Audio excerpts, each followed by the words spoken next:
कह रहे कि कान लगा रहे हैं जो वचन की ओर ध्यान लगा रहे हैं, मैं फिर से कह रहा हूं जो परमेश्वर की ओर ध्यान लगा रहे हैं उनकी आज किस्मत बदलने वाली है यीशु मसीह के नाम में। हम देखते हैं जेनेसिस का चैप्टर, उत्पत्ति की किताब, उसका 30 का 1 और 2 पढ़ेंगे, हम ध्यान से देखेंगे। हाँ जल्दी से पढ़ेंगे। जब रेहाल ने देखा कि याकूब के लिए मुझसे कोई संतान नहीं होती, तब वह अपनी बहन से, जोर से पढ़, जोर से, और याकूब से कहा, मुझे सुनेंगे भी सारे संतान दे। कि राहेल के पास जब औलाद नहीं थी तो राहेल ने क्या किया, राहेल अपने पति के पास जाती है और जाकर बोलती है, कह रही कि तू मुझे संतान दे, संतान। राहेल ने देखा कि याकूब के लिए मुझसे कोई संतान नहीं होती, तब वह अपनी बहन से डांट करने लगी और याकूब से कहने लगी मुझे संतान दे नहीं तो मैं मर जाऊंगी। कौन है ये औरत? ये औरत संसारिकता की तरह बातें कर रही है, आत्मिक तौर पर बात नहीं कर रही। इसको ध्यान नहीं है, इसको भरोसा नहीं है परमेश्वर पर, ये प्रार्थना करने वाली औरत नहीं है। अभी ये क्या कह रही है, ये अपने पति के पास जाती है और कह मिस्र देश में से आई हुई है और ये आकर कह रही है, ये यहाँ पर क्या बोल रही है, ये बोल रही है, कह रही है कि मेरे को याकूब मुझे संतान दे, संतान। बोलो हालेलुया, हालेलुया। लेकिन इसका पति गुस्से में आ जाता है और बोलता है, कह रहा है कि अरे, कह रहा मैं भगवान हूं क्या मैं तुझे संतान दूंगा? कह रहा उस तेरी कोख तो उस परमेश्वर ने बंद कर रखी है। क्या लिखा?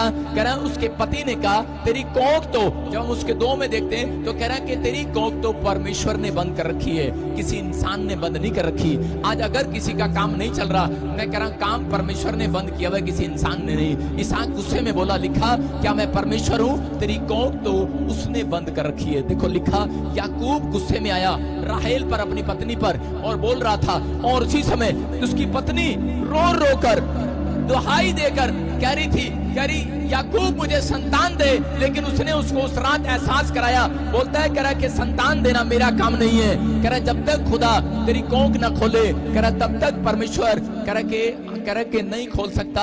कह रहा कि जब तक तू प्रार्थना ना करे, जब तक तू विनतियां ना करे। उसने अपनी पत्नी को समझाया। मैं आपको बता रहा हूं कि जब आप प्रार्थना और भरोसा करने वाले लोग हैं, परमेश्वर आशीषों को देगा। राहेल लेकिन फिर भी नहीं समझी, राहेल को बस ये था मुझे बच्चा पाना है, पाना है। आज बहुत सारे लोग चर्च में आते हैं और वो सोचते हैं कि बस मुझे तो आज आशीष मिलनी चाहिए, अभी मिलनी चाहिए। लेकिन यहाँ पर राहेल टूट चुकी है, रो रही है याकूब के सामने। याकूब अनसुनी कर चला गया, लेकिन उसके बाद याकूब के जाने के बाद अपनी बहन के पास जाती है और वो बोलती है, ए तेरे को बच्चा कहां से हुआ? बोलती है मैंने तो दूधा फल खाया तोड़कर। कह रही दूधा फल? उस समय में एक दूधा फल होता था पुराने नियम के अंदर, और वो दूधा फल जो औरत खा लेती थी उसको बेटा हो जाता था। और उसी समय वो फटाफट तोड़ी हुई गई और वो दूधा फल के लिए प्यासी थी और वो जाकर कहने लगी, कह रही कहां से हुआ तेरे को बेटा, मुझे भी दे दे। आज बहुत सारे लोग जब किसी को बच्चा नहीं होता, वो अपनी सहेलियों से जाकर पूछते हैं, ए बेबो तेरे को बच्चा कित्थों आया, ए पेड़े तेनू कित्थों आया। लोग ऐसे ही घूमते हैं कि आज करेंगे फलाने जगह जाएंगे और फलानी बूटी लेंगे, और इसने ये प्रक्रिया भी करके देख ली, ये काम भी इसने करके देख लिया, ये दवाई भी इसने खाकर देख ली। आज लोगों को पता लगता है, कह रहे कि क्या हो गया? कह रहे लीवर खराब हो गया। कह रहे अरे क्या हो गया? कह रहा पैरालाइज हो गया। अरे पैरालाइज हो गया, कहाँ जाए? कह रहा वहां पर यमुनानगर के पास एक छछरौली गांव है, वहां पर छछरौली में एक टीका लगाता है और कह रहे ठीक हो जाएगा, तेरा पैरालाइज ठीक हो जाएगा। लोग पूछते हैं, अरे भाई तेरा पैरालाइज कहां से ठीक हो गया? मैंने तो दूधा फल खाया था।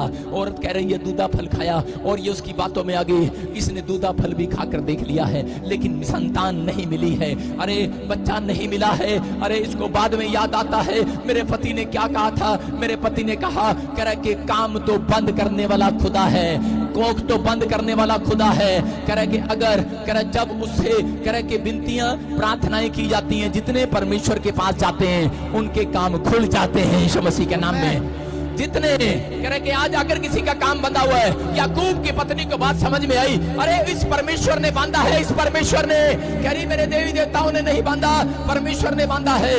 मैं तो फटाफट उसके पास जाऊंगी, आज तक तो मैं गई थी। कह रहा किसने बांधा है?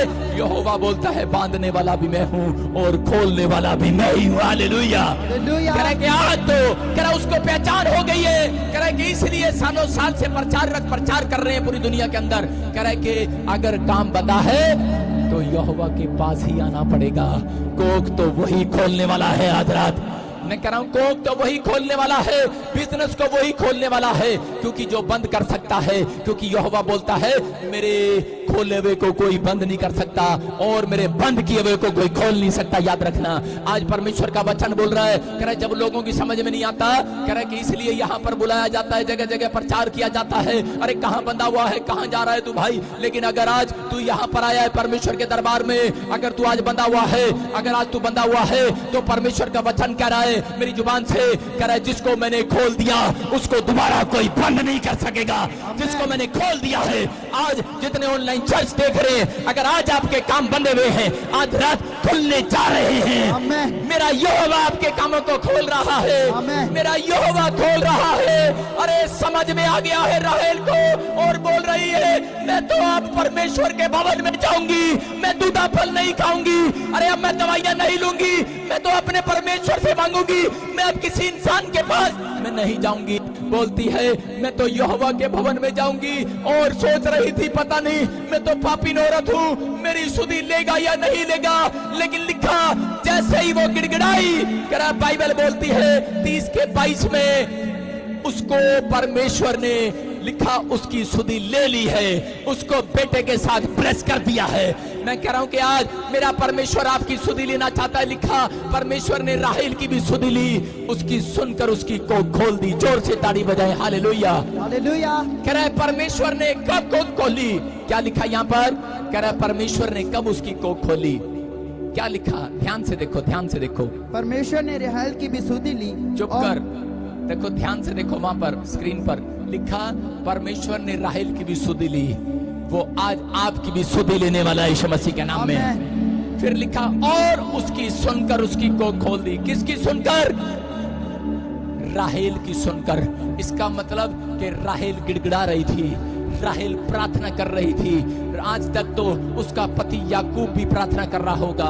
याकूब ने बहुत प्रार्थनाएं की कि परमेश्वर मेरी पत्नी ना समझ है, मेरी पत्नी नहीं मानती है। आज माँ बाप प्रार्थना करते हैं परमेश्वर मेरे बच्चे ना समझ है, इनको नहीं पता है, लेकिन परमेश्वर कह रहा सुनता नहीं है जल्दी से ऐसी वो लोगों को, जब तक कोई एक व्यक्ति कह रहा है परमेश्वर को अपना जीवन नहीं देता। लेकिन जब राहेल ने आकर वहां अपना जीवन परमेश्वर को दिया, और लिखा कि उसने उसकी सुन ली है। Hallelujah hallelujah. उसकी सुनकर, मैं कह रहा हूं अगर आज तक आपकी नहीं सुना परमेश्वर ने, आप बड़े टाइम से प्रार्थना कर रहे हो, लेकिन आज रात मेरा परमेश्वर आपकी सुनने वाला है, आपकी दुआइयों को स्वीकार करने वाला है, आज आपकी सुधि लेने वाला है। अपने पड़ोसी से बोलो, हाथ मिलाओ और से कहो कि आज मेरा परमेश्वर तेरी सुधि लेगा, आज मेरा परमेश्वर तेरी सुधि लेगा। चर्च, मैं कह रहा हूं कि आज जो लोग फैसला ले रहे हैं, आखिर में कह रहे कि आखिर में राहेल ने फैसला लिया कि मैं परमेश्वर के पास गिड़गिड़ाने जाऊंगी, अब से मैं अपने पति से मांगने नहीं जाऊंगी। कितनी औरतें यहाँ पर ऐसी हैं जो सैलरियां मांगते हैं अपने पति से, पैसे दे दे, अपा पिंडी लेनी है, तोरी लेनी है, सोना लेना है, ब्याह से जाना है, कितनी औरतें हैं। लेकिन अगर आज से आप परमेश्वर से मांगना स्टार्ट करें, मैं देख रहा हूं कि जो मेरे चर्च में हैं, जो ऑनलाइन चर्च हैं, औरतों के लिए बोल रहा हूं, उनके घर बैठे बैठे ऑनलाइन बिजनेस आ रहा है यीशु मसीह के सामर्थ्य नाम में। ऑनलाइन बिजनेस आ रहा है यीशु मसीह के सामर्थ्य नाम में। ये भविष्यवाणी को आप घर बैठे सुनेंगे जल्दी यीशु मसीह के नाम में। मुझे आत्मा ने कहा गवर्नमेंट एक ऐसा स्कीम चलाएगी, आप ऑनलाइन बिजनेस करेंगे यीशु मसीह के सामर्थ्य नाम में। बूढ़े क्या जवान क्या सब घर बैठे परमेश्वर की अनुग्रह में देखेंगे। आने वाले समय में आप आशीषित होंगे। मैं फिर से कह रहा हूं, लेकिन आज कह रहा, लेकिन आखिर में फैसला ले लिया, चेंज हो गई है राहेल। अब उसको दूधा फल पर विश्वास नहीं है, अब उसको किसी पेड़ पत्थर पर विश्वास नहीं है। लेकिन अगर आज आपका फैसला है कि राहेल अगर बदल गई है, अगर आज कोई राहेल यहाँ पर बैठ कर ये कह रही है कि परमेश्वर कि मैंने आज तक सुबह शाम प्रार्थना करके नहीं देखा, लेकिन मैं तो दूसरों से प्रार्थना कराती थी, लेकिन अगर आज आपका फैसला राहेल की तरह बदल लिया है, मैं कह रहा हूं कि आज तुम्हारी किस्मत बदलने वाली है, आज तुम्हारा फ्यूचर बदलने वाला है, तुम्हारा मौसम चेंज होने वाला। चर्च, आशीषों का बादल आएगा, तुम आशीषों को देखने वाले हो। आज रात जितने आमीन बोल रहे हैं,